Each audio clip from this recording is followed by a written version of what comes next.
pick one or two for the tournament, and then you can ask what you need to. Yeah, that's fine. Yeah, just make sure we just talk on the microphone so our transcription is.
We'll just start off. How would you assess your round 3 under for opening round?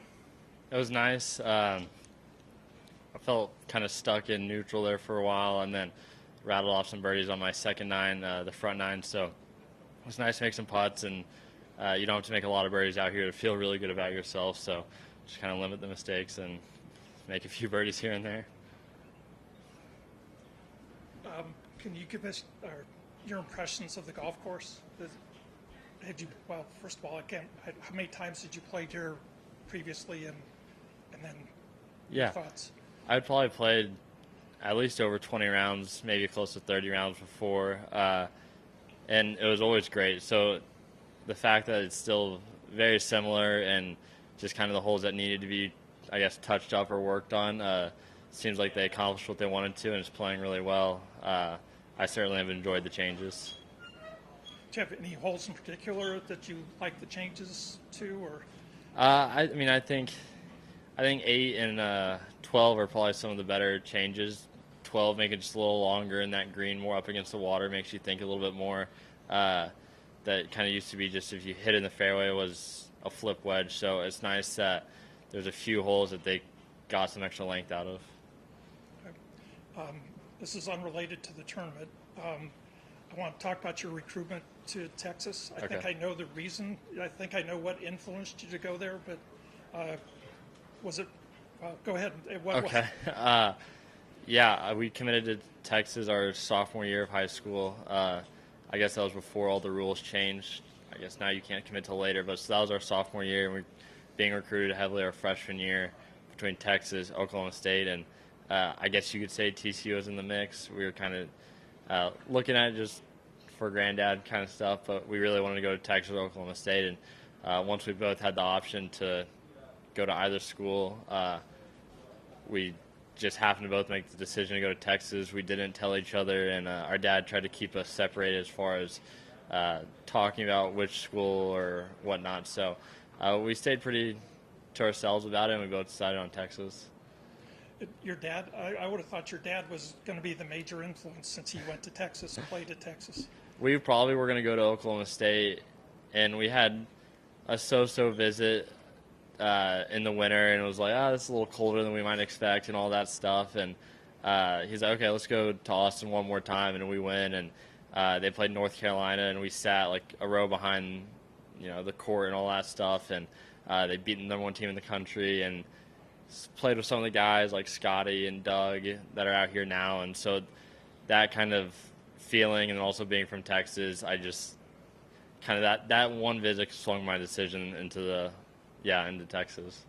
So Scheffler, Spieth, were they an influence or not so much? No, I mean, it's not really. I mean, I feel like Texas in a lot of ways kind of speaks for itself, and just if you go to Texas and you kind of do the things you're supposed to do, like, it seems like you have a good chance to end up on the PGA Tour, and so you don't need a lot of convincing from the other guys that it's a good spot to. Okay, thank you. And then finally, with being Texas event, what's it like having family, friends all out here able to watch and support?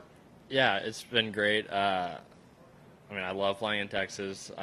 I'll support all the Texas events as long as I can, and it's just been incredible to kind of childhood friends, family friends, aunts, uncles, all that kind of stuff showing up and rooting me on. It's cool because this is the dream, and it was the dream to be able to kind of share this with them as well, and hopefully I can make this last as long as I can.